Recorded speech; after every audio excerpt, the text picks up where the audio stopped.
بسم الله الرحمن الرحيم.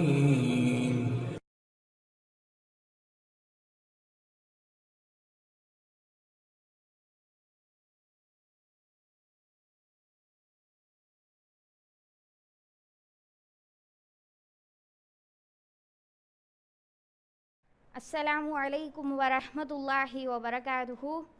إن الحمد لله نعمده ونستعينه ونستغفره ونعوذ بالله من شرور أنفسنا ومن سيئات أعمالنا. من يهده الله فلا مضل له ومن يضلل فلا هادي له. أشهد أن لا إله إلا الله وأشهد أن محمدا عبده ورسوله. أما بعد. يا أيها الناس اتقوا ربكم الذي خلقكم من نفس واحدة وخلق منها زوجها وبث منهما رجالا كثيرا ونساء واتقوا الله الذي تساءلون به والأرحام إن الله كان عليكم رقيبا. وما الحياة الدنيا إلا متاع الغرور. இவ்வுலக வாழ்க்கை ஏமாற்றும் வசதிகளை தவிர வேறில்லை என்ற வசனத்தை நினைவு கூறியவளாய் என் உரையை நான் ஆரம்பம் செய்கின்றேன். ஏக இறைவனான அல்லாஹ் இவ்வுலகத்தில் ஏராளமான படைப்புகளை படைத்திருக்கிறான். அதில் சிறந்த படைப்பாக இந்த மனித சமூகத்தை படைத்து அந்த மனிதர்களை தன் நாடியோர என்ன பண்ணியிருக்கா, இஸ்லாமிய மார்க்கத்தை வழங்கியிருக்கிறான். இந்த இஸ்லாமிய மார்க்கமானது 5 தூண்கள் மீது நிறுவப்பட்டிருக்கு. அது என்ன? நபிகள் நாயகம் ஸல்லல்லாஹு அலைஹி வஸல்லம் அவங்க சொல்கிறாங்க, ஷஹாதத்தி லா இலாஹ இல்லல்லாஹ், வணக்கத்திற்குரியவன் அல்லாஹ்வை தவிர வேறு இறைவன் யாரும் இல்லை என்றும், வ அன்ன முஹம்மது ரசூலுல்லாஹ், இன்னும் நிச்சயமாக முஹம்மது நபிகள் நாயகம் ஸல்லல்லாஹு அலைஹி வஸல்லம் அல்லாஹ்வுடைய தூதர் என்றும் உறுதியாக நம்புறது. வ இகாமி ஸலாத், இன்னும் தொழுகையை நிலைநாட்டுதல். வ ஈதாஇ ஸகாத், இன்னும் ஜக்காத்தை கொடுத்தல். வல் ஹஜ் செய்தல். வ சௌமி ரமலான், இன்னும் ரமலான் மாதத்தில் நோன்பு நோட்கள். இந்த 5 காரியங்கள் மீது தான் நம்மளோட இஸ்லாமிய மார்க்கமானது நிறுவப்பட்டுள்ளதாக இருக்குது. அதில் முதல்ல இருக்கிறது என்னது அப்படின்னா, அல்லாஹ்வை மட்டும் உறுதியாக என்ன பண்ணணும், நம்பணும். இப்போ எப்படி ஒரு கட்டிடம் இருக்குன்னு வச்சுப்போமே, அந்த கட்டிடத்தில் எப்படி அதோடைய அடித்தளம் ரொம்ப முக்கியமோ, அந்த அடித்தளம் கொஞ்சம் சரியில்லைனா கூட அந்த கட்டிடமே என்ன ஆகிடும், வீணாகிடும். அதுபோல தான் நம்மளோட இஸ்லாமிய மார்க்கத்தில் ரொம்ப ரொம்ப முக்கியமானதாக இருக்கிறது அல்லாஹ்வை உறுதியாக நம்புறது. அதுக்கு அடுத்ததாக தான் அல்லாஹ் தொழுகையை என்ன பண்ணியிருக்கான், நம் மீது கடமையாக்கியிருக்கான். அதற்கு அடுத்ததாக ரமலான் மாதத்தில் நோன்பு நோக்கிறத அல்லாஹ் என்ன பண்ணியிருக்கா அப்படின்னா நமக்கு கடமையாக இருக்கக்கூடியதாக இருக்குது. ரமலான் மாதம் அப்படிங்கிறது ஒரு பாக்கியமிக்க மாதம்.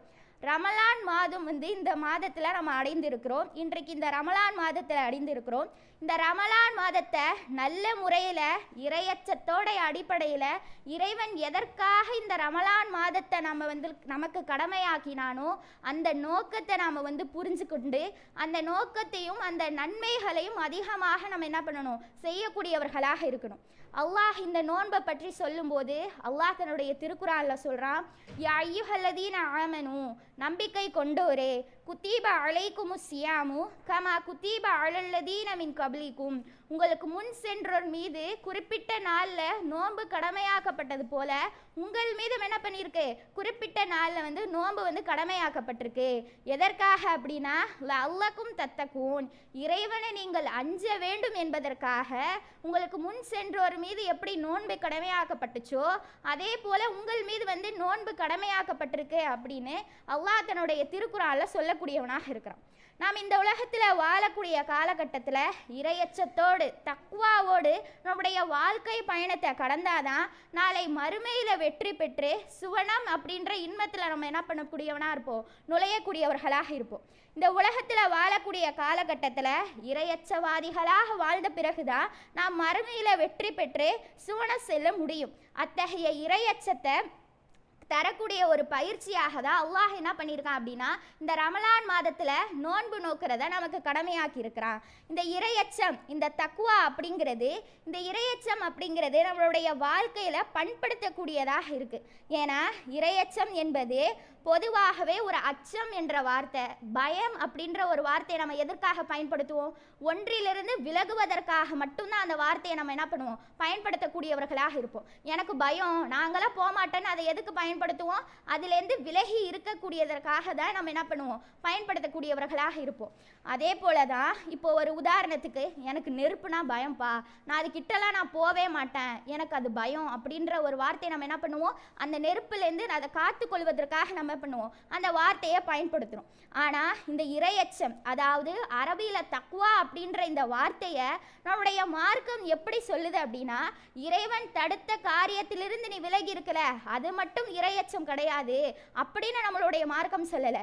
என்ன சொல்லுது அப்படின்னா, இறைவன் தடுத்த காரியத்திலேருந்து விலகி இறைவன் எதெல்லாம் கட்டளை இட்டானோ, நன்மதி எதெல்லாம் சொல்லியிருக்கானோ, எதை நீ செஞ்சா, இந்த நன்மையான நீ விஷயத்தை செஞ்சா நாளை மறுமையில வெற்றி பெற்று நீ சுவனம் செல்வ அப்படின்னு எதெல்லாம் இறைவன் வந்து சொல்லியிருக்கானோ, அந்த நன்மையான காரியங்கள் நம்ம விரைந்து சொல்றோம்ல, அதுதான் இறையச்சத்தோடைய அடையாளம் அப்படின்னு சொல்லி நம்மளுடைய மார்க்கமானது சொல்லக்கூடியதா இருக்கு. இன்னும் அல்லாஹ் தன்னுடைய திருக்குறானில் சொல்கிறான், வசாரிஉ இலா மஃபிரத்தின் மிர் ரப்பிக்கும் ஜன்னத்தின் அருளுஹஸ் சமாவாத்து வல் அருள், உங்கள் இறைவனிடமிருந்து கிடைக்கும் மன்னிப்பிற்கும் வானம் மற்றும் பூமியின் பரப்பளவு கொண்ட சொர்க்கத்திற்கும் விரைங்க.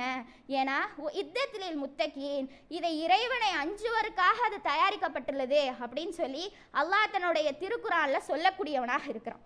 நாம் இந்த சொர்க்கத்திற்குரிய இறையச்சவாதியாக ஆகணும் அப்படின்னா, அல்லாஹ் எதெல்லாம் தீமைன்னு சொல்லியிருக்கானோ அதிலிருந்து விலகி, அல்லாஹ் எதெல்லாம் நன்மைன்னு சொல்லியிருக்கானோ அதெல்லாம் என்ன பண்ணு நோக்கி விரையக்கூடியவர்களாக இருக்கணும்.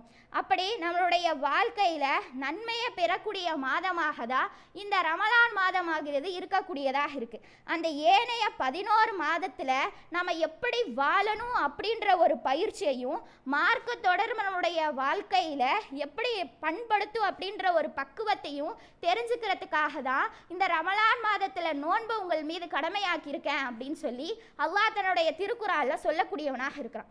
நம்ம எத்தனையோ ரமலான் மாதங்களை, நோன்பு மாதங்களை கடந்து வந்திருப்போம்.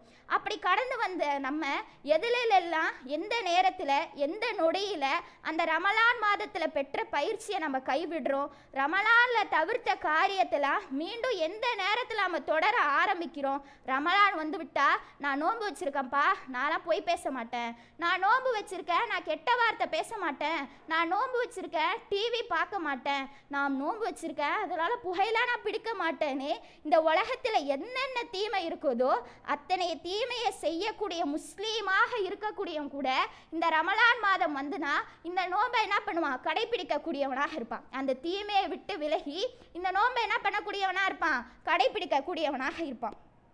அந்த ரமலான் மாதத்தில் அந்த தீமையை விடுறான, வேற ஏழைய மாதத்தில் அந்த தீமையை வந்து திரும்ப வந்து வரக்கூடியதாக தான் இருக்குது. எல்லாரும் அந்த ரமலான் மாதத்தில் பெற்ற பயிற்சியை ஏனைய மாதத்தில் வந்து செயல்படுத்துகிறாங்களா என்று கேட்டால் ஒரு பெரிய கேள்விக்குறியாக தான் வந்து இருக்குது.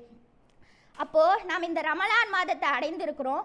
ஏனைய ரமலான் மாதத்தை கடந்து வந்த நாம் ரமலானில் பெற்ற பயிற்சியையும் மற்ற மாதங்களை கடைபிடிச்சு விட்டோமா, இல்லை ரமலானத்தில் எப்படி இறையச்சத்தோடு இறையச்சத்தின் அடிப்படையில் இருந்தோமோ ஏனைய மாதங்களையும் நம்மளுடைய வாழ்க்கை வந்து இறையச்சத்தின் அடிப்படையில் இருக்குதா அப்படின்னு சொல்லி, இல்லை அப்படின்னா எந்த நேரத்தில் நம்மளுடைய பழைய நிலைக்கு போகிறோம் அப்படின்னு சொல்லி நமக்கு நாமே சுய பரிசோதனை செய்து பார்க்கக்கூடியவர்களாக இருக்கணும்.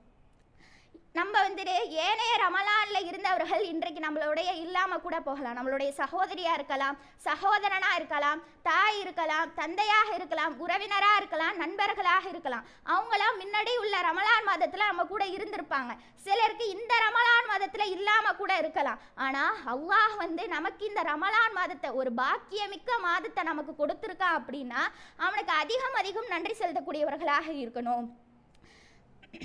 ஏன்னா அந்த ரமலான் மாதத்தில், அடுத்த ரமலான் மாதத்தில் நம்ம இருப்போமா அப்படின்னு கேட்டால் ஒரு கேள்விக்குறிதான். யாரும் வந்துட்டு நான் அடுத்த ரமலான் மாதத்தில் இருப்பேன் அப்படின்னு சொல்லி என்ன பண்ண முடியாது, சொல்ல முடியாது. இந்த மரணம் அப்படிங்கிறது ஒரு மனிதனுக்கு எப்போ வேணாலும் எந்த நேரத்தில் வேணாலும் வரலாம். ஆனால் அல்லாஹ் வந்து இந்த ரமலான் மாதத்தை அடையக்கூடிய வாய்ப்பை நமக்கு வந்து கொடுத்துருக்கா. அதை கைவிடாமல் நல்ல முறையில் இந்த ரமலானை நம்ம கடைபிடிக்கக்கூடியவர்களாக இருக்கணும்.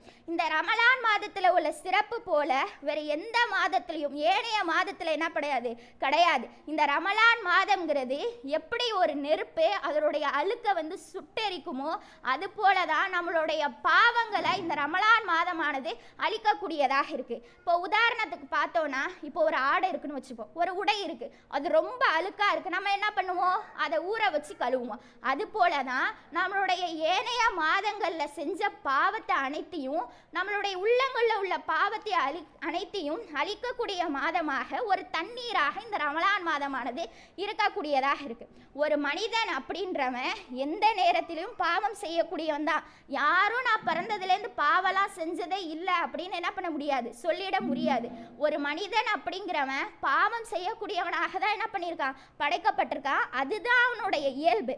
அந்த பாவங்களை மன்னிக்கக்கூடிய மாதமாக தான் இந்த ரமலான் மாதம் இருக்கக்கூடியதாக இருக்கு.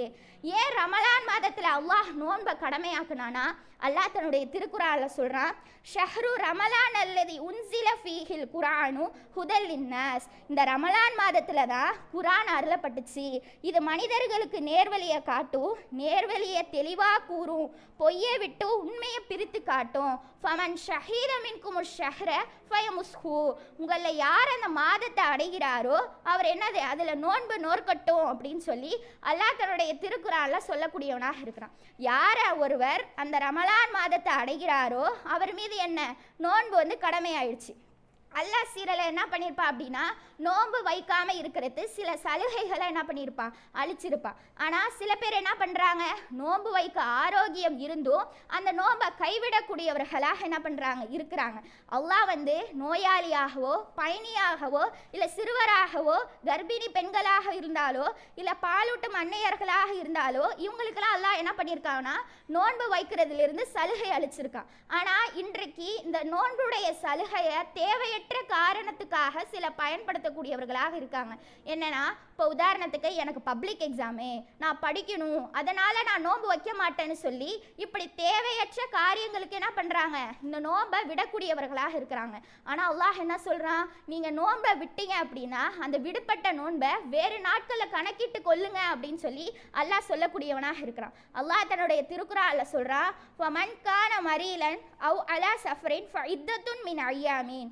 நோயாளியாகவோ பயணியாகவோ இருப்பவர் வேறு நாட்களில் கணக்கிட்டு கொள்ளட்டும் அப்படின்னு சொல்லி அல்லாஹ் சொல்லக்கூடியவனாக இருக்கிறான். இந்த வசனத்தில் அல்லாஹ் என்ன சொல்கிறான், பொதுவாக வேறு நாட்களில் நீங்கள் கணக்கிட்டு கொள்ளுங்க அப்படின்னு சொல்லிட்டு அல்லாஹ் சொல்லக்கூடியவனாக இருக்கான். அப்போது நம்ம மரணிக்கிற வரையுமே நம்ம விடுபட்ட நோன்பை எத்தனை நோன்பு இருந்தாலுமே நம்ம அதை வைக்கக்கூடியவர்களாக இருக்கணும். இந்த சில பேர்லாம் சொல்லுவாங்க, ஒரு வருஷத்துக்குள்ளே விடுபட்ட நோம்பெல்லாம் வச்சிடணும்.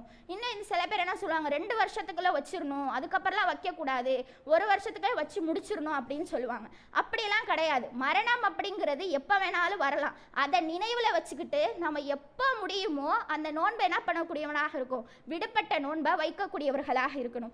இன்னும் சில பேர் என்ன சொல்லுவாங்க அப்படின்னா, ஷாபான் மாதத்தில் தான் விடுபட்ட நோன்பெல்லாம் வைக்கணும் அப்படின்னு சொல்லுவாங்க. இதற்கு ஆதாரமாக என்ன வைக்கிறாங்க அப்படின்னா, ஆயிஷா ரலி அவங்க அறிவிக்கக்கூடிய இந்த செய்தியை வைக்கக்கூடியவர்களாக இருக்காங்க.